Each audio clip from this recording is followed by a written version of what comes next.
Francis Ngannou, the current UFC heavyweight champion, defended his crown against Curly Gane, the interim UFC heavyweight champion, at January's UFC 270.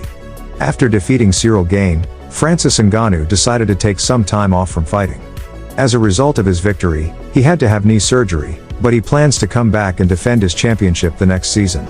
His relationship with UFC President Dana White has been tense, to put it politely, despite a string of nasty knockouts and outstanding highlights. After beating Stipe Miocic at UFC 260 and becoming champion, Ngannou began contract talks with the company. He has long been an outspoken opponent of UFC fighter compensation and other perks.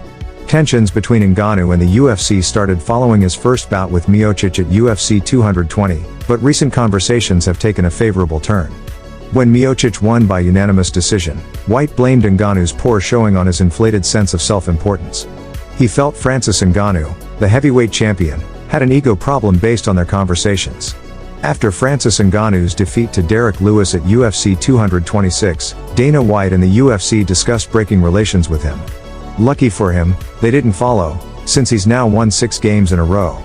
Francis Ngannou has now implied, in a video on his own YouTube account, that he was dissatisfied with the UFC's treatment of him in the build-up to UFC 270. If the much talked about Jon Jones vs Stipe Miocic fight doesn't happen, the UFC will likely schedule Jon Jones vs Francis Ngannou or Curtis Blaydes.